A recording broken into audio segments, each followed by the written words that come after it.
U ime Oca i Sina i Svetoga Duha. Amin.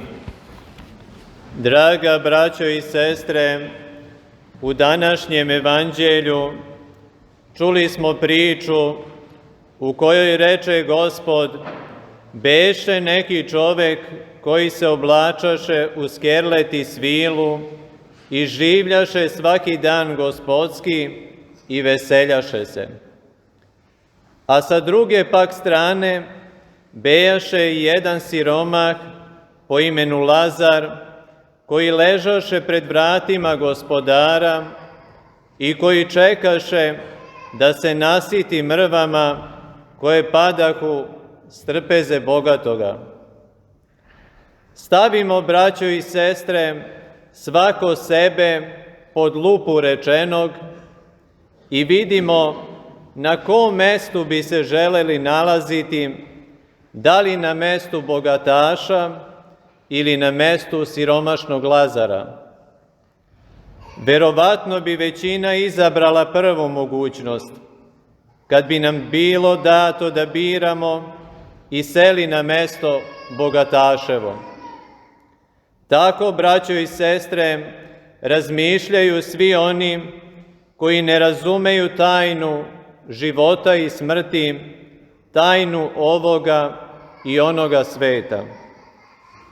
Oni pak koji naziru svojim duhovnim okom tajne Božije, s radošću bi ipak odabrali život ubogoga Lazara.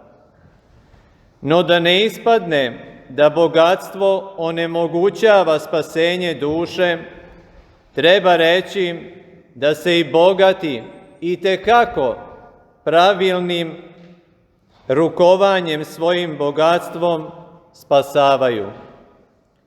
Isto tako i siromašni koji svoje siromaštvo i bedu smatraju kao nešto nepravedno i nezasluženo, te ropću i osuđuju Boga, zato ne mogu ući u Carstvo Božije. Dalje u priči, draga braćo i sestre, vidimo kako se promeniše mesta bogatog i Lazara u zagrobnome životu, kako Lazar iz bede zemaljske uđe u nasladu nebesku, a bogataš iz naslade zemaljske u muku večnu. Zato, draga braćo i sestre, ako nađemo da želimo nešto bez čega itekako možemo normalno da živimo, uskratimo to sebi. Nemojmo postupiti kao bogataš, jer će nas zasigurno stići njegova nagrada, već težimo životu siromašnog Lazara, čineći hrišćanske vrline, molitve, posta i činjenja dobrih dela bližnjima svojim. Nemojmo dopustiti da i nas sustignu reči iz evanđelske priče: sinko, opomeni se da si i ti primio dobra svoja u životu svome, a Lazar opet zla, a sada se on teši, a ti se mučiš.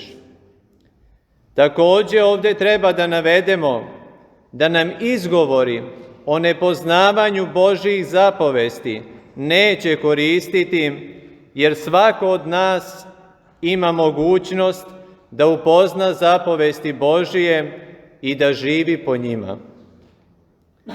Mi sami, braćo i sestre, biramo, a Bog nam daje po našem izboru i po našoj zasluzi. Stoga budimo mudri i odaberimo ono što će nam omogućiti da živimo sa Bogom.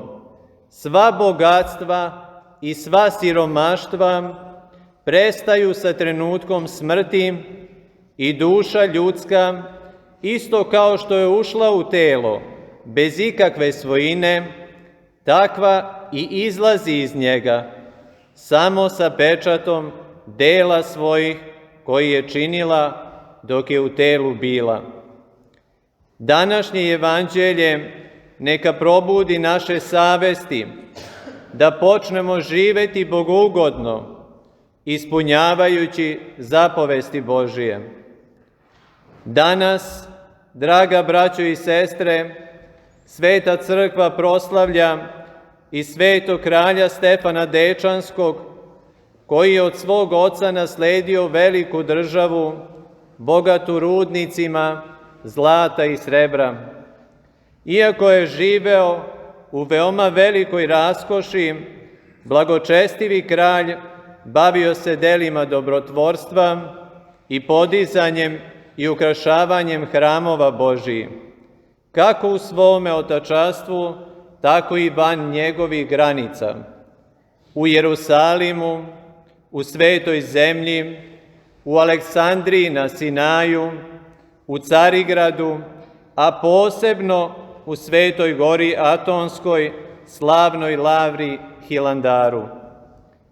Vrhunac Stefanovog zadužbinarstva bilo je podizanje manastira Visoki Dečani, po kojima je i dobio naziv Dečanski.